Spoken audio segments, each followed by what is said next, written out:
Untuk treating di shoulder joint, jadi shoulder joint itu masuk pada sendi yang dikenal dengan shoulder complex.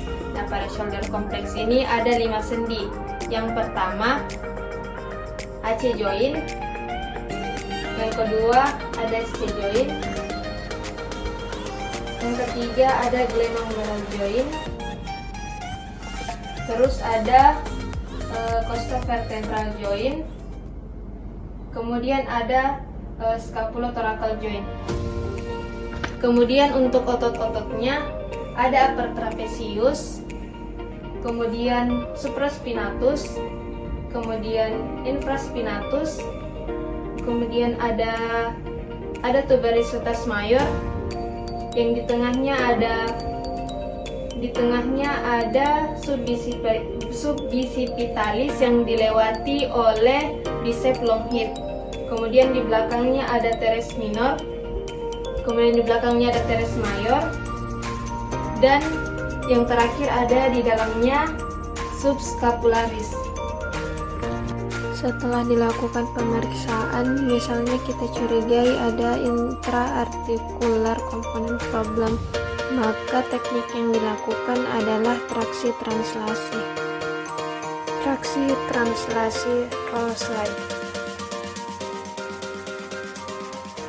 Traksi translasi roll slide. Ini untuk caudal. Selanjutnya, traksi translasi roll slide. Traksi translasi roll slide. Ini untuk anterior. Selanjutnya, traksi translasi roll slide. Traksi translasi roll slide. Ini untuk posterior.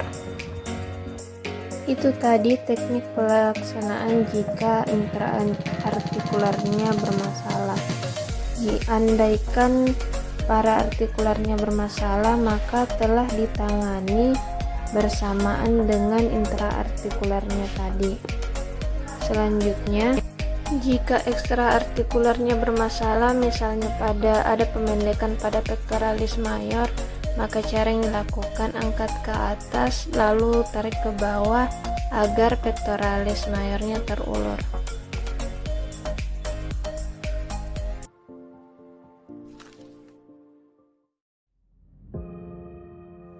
Assalamualaikum warahmatullahi wabarakatuh.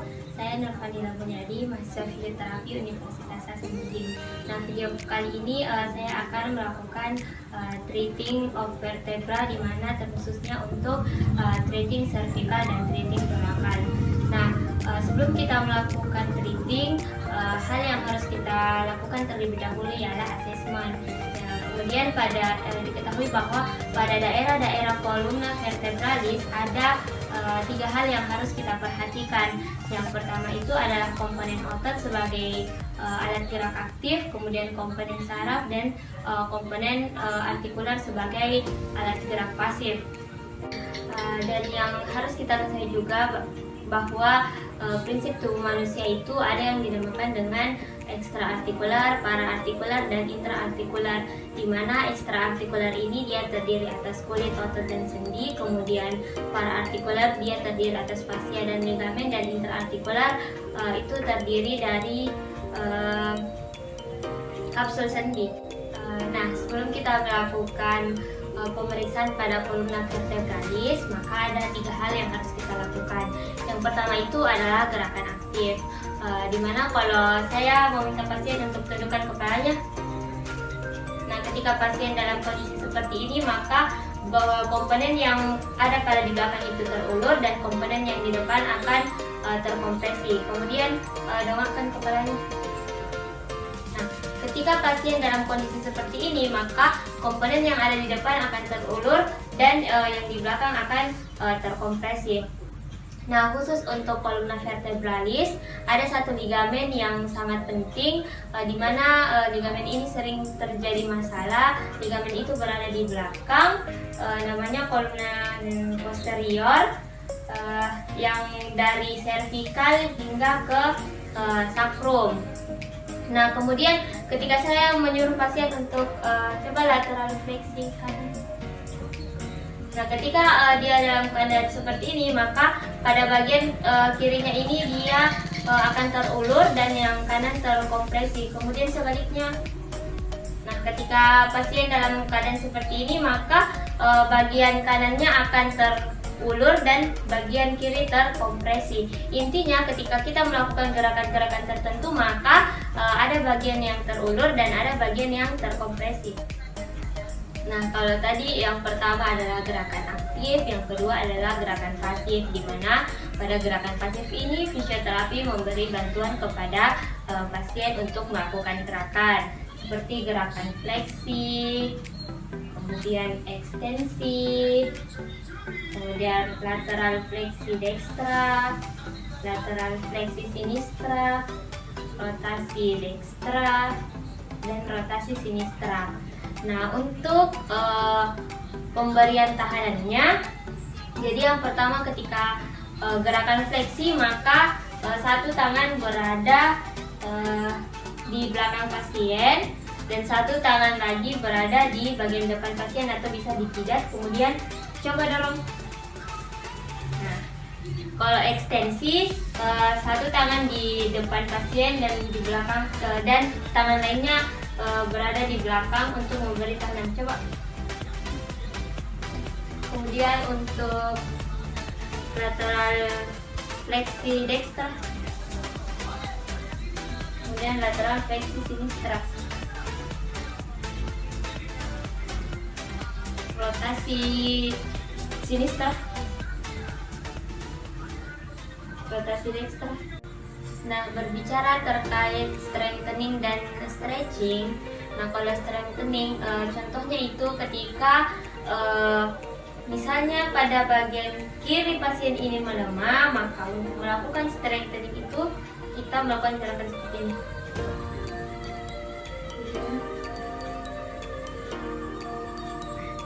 Nah, itu yang dinamakan dengan strengthening. Kalau berbicara terkait stretching, maka ketika otot pada bagian depan pasien ini memendek, maka untuk melakukan stretching itu kita melakukan seperti ini. Kalau pada belakang yang memendek, kita melakukan ini.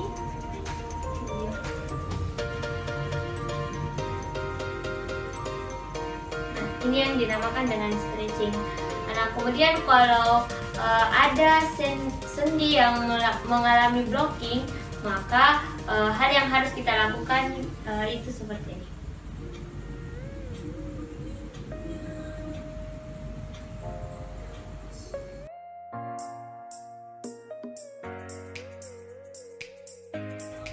Kemudian untuk treating pada toraks, maka yang kita lakukan itu seperti ini.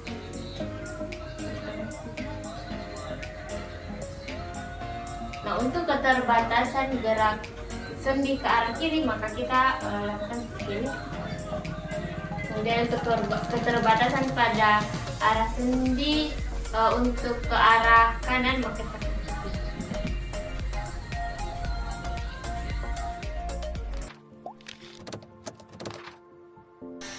Baiklah, pertama-tama kita harus mengetahui dulu sendi-sendi yang membentuk wrist joint. Yang pertama ada radio-ulnar joint bagian distal, yaitu yang menghubungkan antara radial dan ulnar pada bagian distal. Selanjutnya pinggiran tulang-tulang kecil yang berada pada wrist joint yang membentuk wrist joint bagian proksimal. Sedangkan pada bagian distal ada pinggiran tulang-tulang kecil bagian atas dan bagian bawah, yaitu trapezium, scapuloid, lunatum, triquetrum, dan juga pisiform, hamatum, dan capitatum, dan juga trapezoid. Nah, untuk gerakan aktif kita pasien itu untuk gerakan seperti ini. Nah, yang ini dinamakan dengan dorsal fleksi. Sedangkan seperti ini itu palmar fleksi, dan ke sana ke ibu jari itu radial deviasi, dan ke kelingking itu ulnar deviasi. Nah, selanjutnya itu adalah gerakan pasif. Nah, gerakan pasif itu seperti ini seperti ini. Ini tuh dorsal fleksi, ini palmar fleksi, sedangkan ini radial deviasi, dan yang ini ulnar deviasi. Nah, selanjutnya saya beri tahanan kuat ya, tahan kuat. Nah, ada komponen artikular, selanjutnya tahan kuat ke arah ini, komponen dorsal ke arah radial ke atas. Nah, ini komponen radial ke arah bawah. Nah, ini komponen ulnar. Baiklah, selanjutnya jika ada masalah, misalnya otot di sini mengalami pemendekan, maka lakukan tahan yang kuat ke arah dalam. Nah, lalu kita stretching seperti ini. Lalu jika otot di sini mengalami pemendekan, maka tahan ke arah luar, keluar. Lalu kita stretching ke arah dalam. Nah, jika jika intraartikularnya bermasalah, maka kita lakukan seperti ini: traksi, translasi, roll slide, traksi, translasi, roll slide, seperti ini. Baiklah, selanjutnya itu pada bagian finger.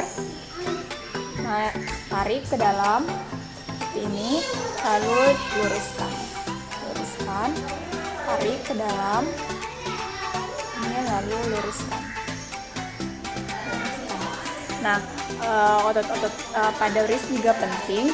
Yang pertama itu flexor carpi radialis, flexor carpi ulnaris, extensor digitorum communis, dan extensor digitorum brevis. Nah, pada bagian sini itu extensor digitorum, extensor carpi ulnaris, extensor carpi radialis,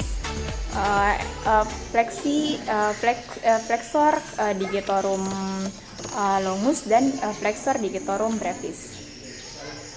Nah, itu tadi semua the principle of treating exercise on wrist.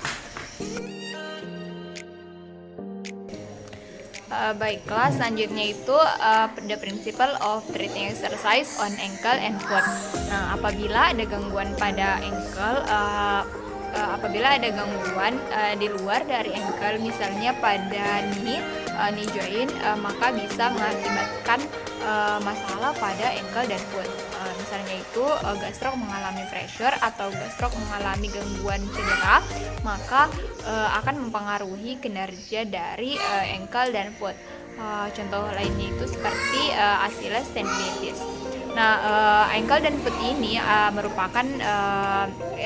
ini seringkali mengalami gangguan. Ini disebabkan karena ankle dan foot merupakan sendi yang cukup sibuk, dan juga ankle dan foot ini menumpu berat badan, sehingga ankle dan foot ini seringkali mengalami gangguan atau masalah seperti itu. Nah, selanjutnya kita melakukan cara pemeriksaan.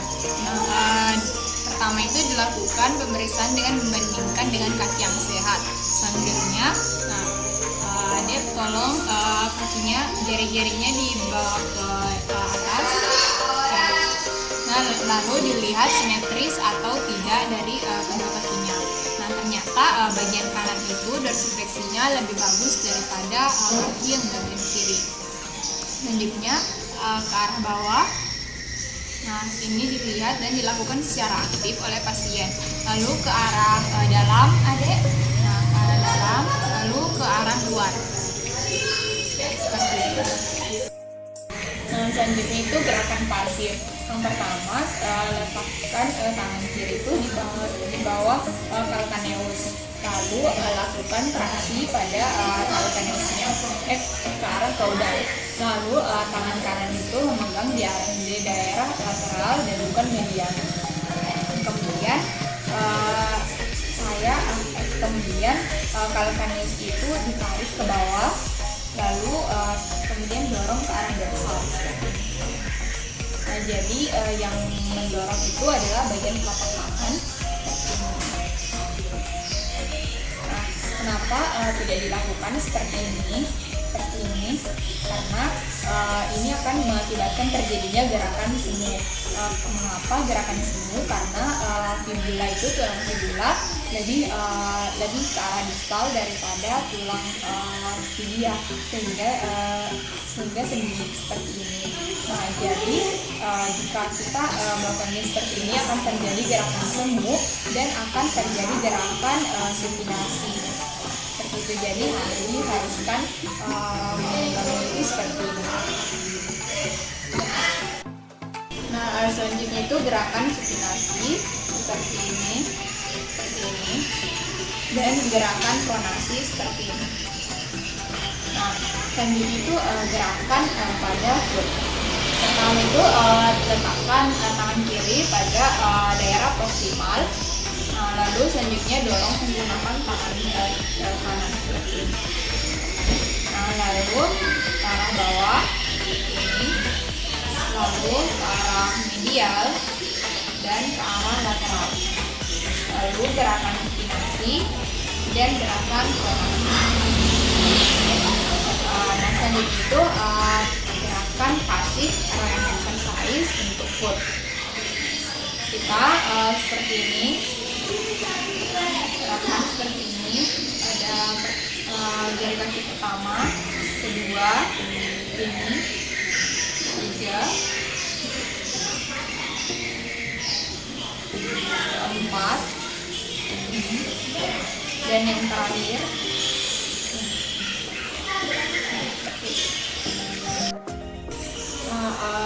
Selanjutnya itu masalah pada pasien. Kebetulan pasien ini mengalami stress fracture pada metatarsal kelima. Nah, sehingga mengakibatkan pasien akan mengalami rasa nyeri jika menginjakan kaki pada pagi hari. Faktor penyebab stress fracture ini adalah trauma, overweight, overload, ataupun infeksi. Namun pada pasien ini kemungkinan disebabkan karena overload atau penggunaan berlebihan. Selanjutnya itu tes spesifik yang dilakukan pada stress fracture itu yaitu palpasi pada metatarsal kelima seperti ini. Lalu kita tanyakan kepada pasien apakah ada dirasakan sakit atau tidak. Nah, kemudian treatment yang diberikan kepada pasien yang pertama itu ada diberikan heating karena ini itu superficial untuk mengurangi metabolisme, untuk memperbaiki metabolic reaction. Nah, lalu ada intervensi untuk mengurangi nyeri. Lalu ada SWP. Nah, SWP ini adalah modalitas yang spesifik untuk memperbaiki kolagen paraartikular dan juga sampai intraartikular.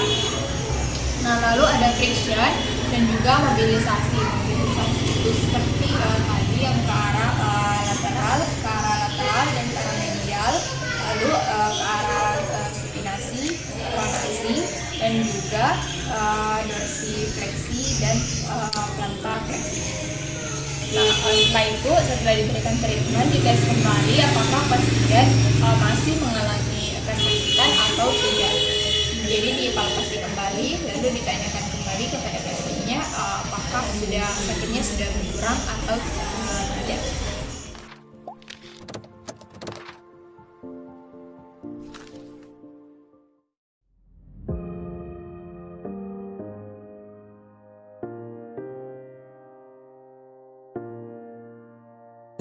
Traksi translasi roll slide. Traksi translasi roll slide ini untuk caudal. Selanjutnya traksi traksi translasi roll slide. Traksi translasi roll slide ini untuk anterior. Selanjutnya traksi translasi roll slide. Traksi translasi roll slide ini untuk posterior. Selanjutnya traksi translasi pada elbow. Traksi translasi roll slide. Traksi translasi roll slide. Nah, selanjutnya jika terjadi atau ada pemendekan pada otot, maka caranya itu dengan traksi translasi tapi mengulur ototnya.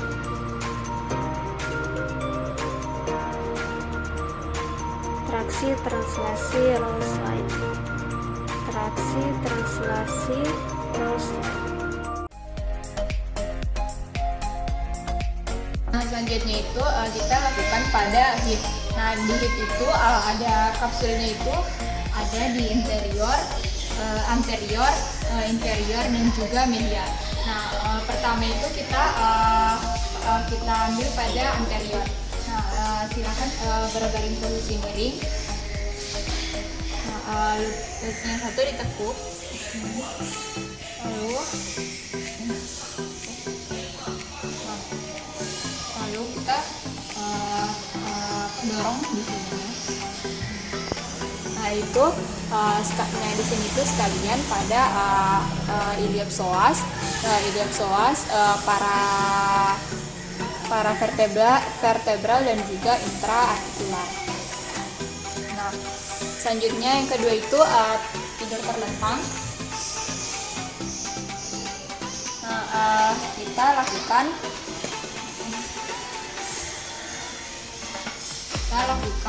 traksi. Kita lakukan traksi, translasi dan juga traksi, translasi. Dan selanjutnya itu pada bagian interior. Nah, yang pertama bilateral. Pertama kita lakukan traksi, translasi, translasi.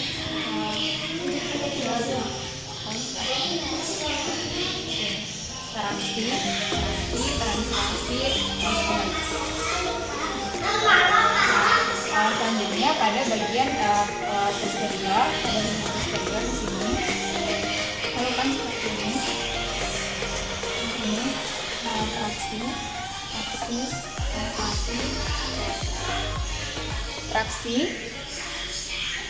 translasi. Begitu. Nah, sedangkan untuk medial ini kita lakukan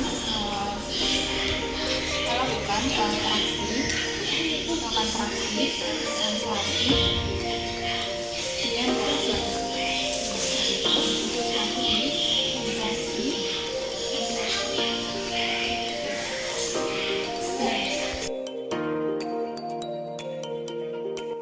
selanjutnya itu traksi pada knee.